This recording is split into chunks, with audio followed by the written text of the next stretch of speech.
Здравствуйте! В эфире Канашской студии телевидения «Вести недели». В студии Олеся Григорьева.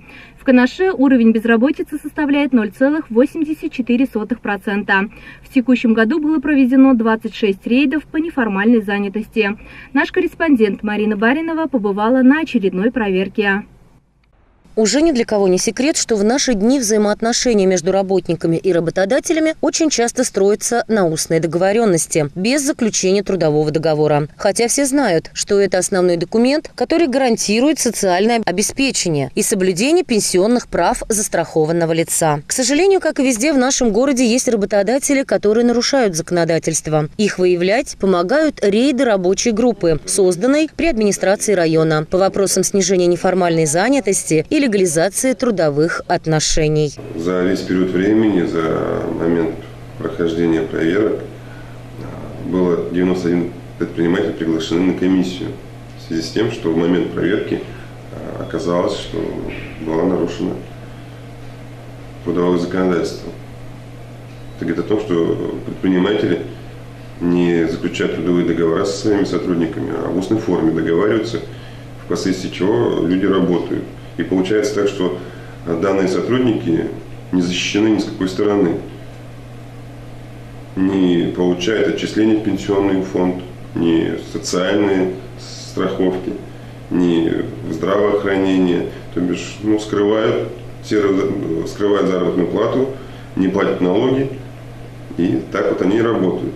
Также, пользуясь моментом, господа предприниматели, уважаемые граждане города, кто занимается бизнесом, есть такая программа, как софинансирование лизинга. Это первоначальный взнос при приобретении оборудования. Город готов возместить 50%. Но это целая программа, то есть для получения информации просьба прийти в отдел экономики города Канаш, администрации города Канаш, и получить всю информацию. Сегодняшний 27-й по счету рейд прошел по 3 торговым точкам. Участие в нем принимали не только представители налоговой службы, но и прокуратуры, администрации, Центра занятости населения. Целью проверки стало выявление наличия подтверждающих документов на осуществление предпринимательской деятельности, выявлению фактов наличия неформальной занятости населения. Члены рабочей группы отметили, что все индивидуальные предприниматели прошли государственную регистрацию и имеют подтверждающие документы. Вместе с тем выявлено, что в нарушении трудового законодательства многие работают без оформления трудовых соглашений, по отношению к которым руководителям торговых объектов установлен срок для заключения договоров. Поэтому хотим напомнить всем работодателям, что вышеуказанные нарушения влекут за собой наложение административных штрафов. В 2017 году на территории моногорода Канаша реализуется приоритетный проект формирования комфортной городской среды. В нем участвуют 4 дворовых территории, 12 многоквартирных домов. Сюжет с улицы Пушкина, 11. С федерального бюджета выделены средства в размере 16 миллионов, с республиканского – 1 и с местного порядка 2 миллионов рублей. По правилам реализации проекта софинансирование собственников и заинтересованных лиц составляет 5% от стоимости. Я поздравляю всех, призываю активнее участвовать в создании хороших условий в нашем городе. Но ваш двор самый замечательный, потому что в этом проекте предусмотрено участие самих жителей, и ваше участие самое активное здесь. Вы не только собрали те средства, которые должны были собрать, но и даже больше собрали. И тем самым на эти средства вы еще дальше можете оборудовать свой двор.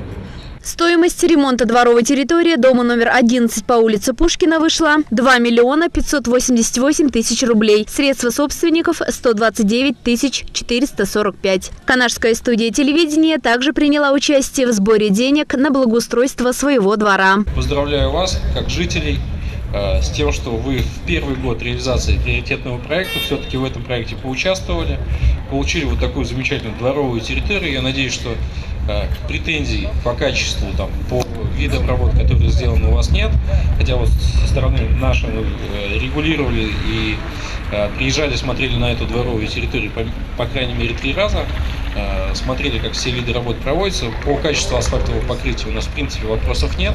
Все хорошо, достаточно качественно сделано.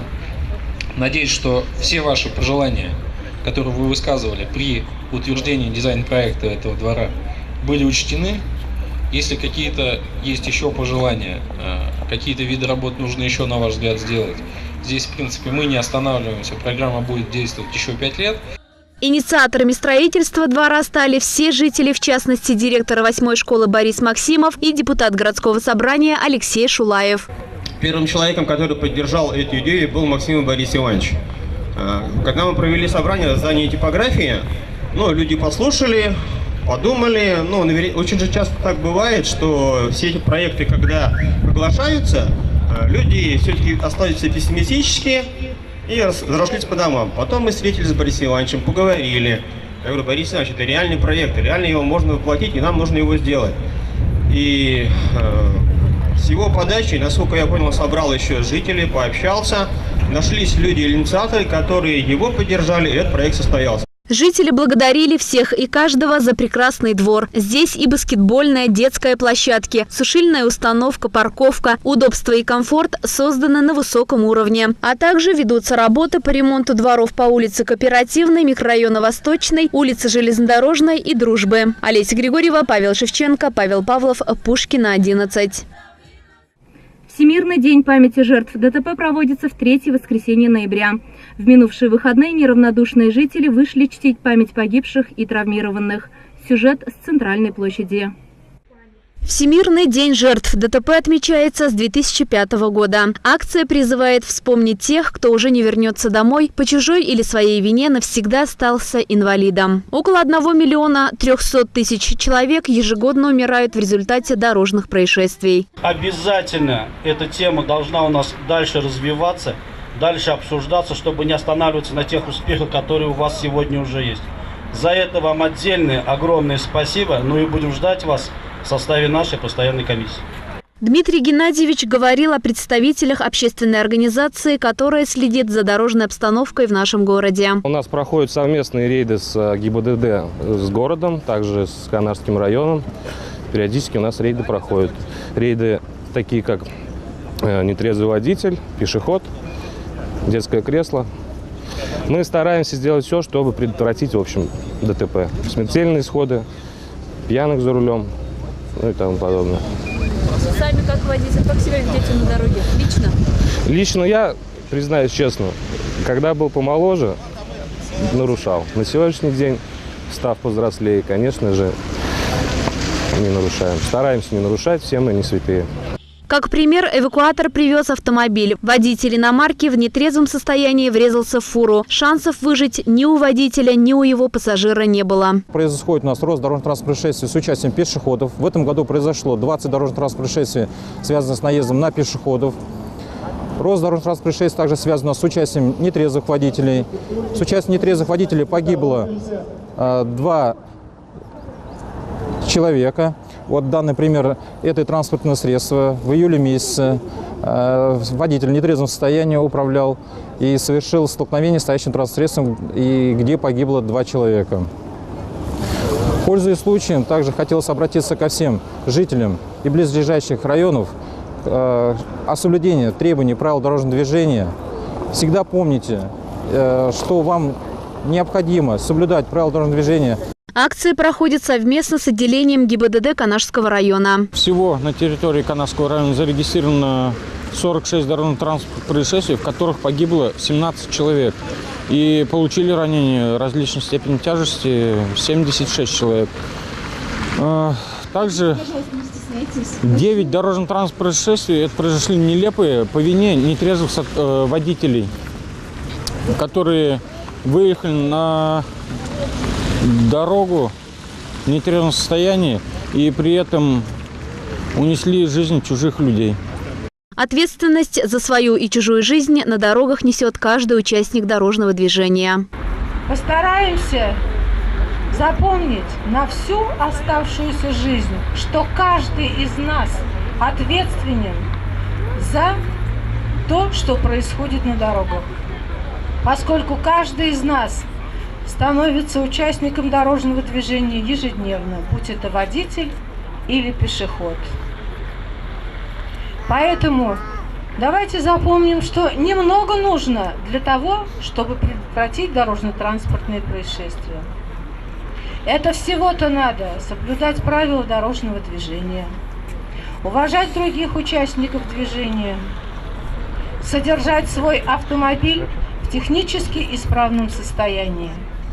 Дорога – место травм и катастроф. Ошибок невнимание не прощает. Она экзамен строго принимает. Олеся Григорьева, Павел Шевченко, Павел Павлов. Центральная площадь. 27 ноября в город прибывает парк пушистых кроликов. Горожане смогут посетить выставку и познакомиться с редкими животными. С 27 по 3 декабря в торговом центре «Мегацентр» по адресу улица Свободы, дом 26 впервые в Канаше развернется настоящий парк пушистых. Это уникальная выставка, на которой представлены десятки видов кроликов, от карликовых до гигантов. И это далеко не весь список. У нас представлено более 30 видов пушистых зверьков, в том числе кролики, шиншиллы и морские свинки. Все разных породистых видов. Особенностей у нас много. У нас и представлены и самые маленькие кролики в мире, также и самые крупные кролики в мире флантеры. Ну и шиншиллы, тоже они, как американские горные белки, тоже привлекают своей внешностью и пушистые. Посетители парка пушистых могут не просто посмотреть на животных, погладить и даже сфотографироваться с ними. При этом для детей в возрасте до 3 лет вход свободный. Увлекательное знакомство с пушистыми зверьками не оставит равнодушным как маленьких, так и взрослых посетителей выставки. Мы узнали, что есть так много видов кроликов. Большие, маленькие, шиншиллы, очень красивые. Да, Андрюш? Познакомиться с миром редких животных все желающие могут ежедневно с 10 до 19 часов в торговом центре «Мегацентр». Парк пушистых будет в Канаше до 3 декабря. Олеся Григорьева, Павел Павлов. Вести недели. В воскресенье проводится День матери. Всех состоявшихся и будущих мам поздравляем с этим праздником. Желаем любви, радости и крепкого здоровья. А на этом наш выпуск завершен. Удачной вам недели. До свидания.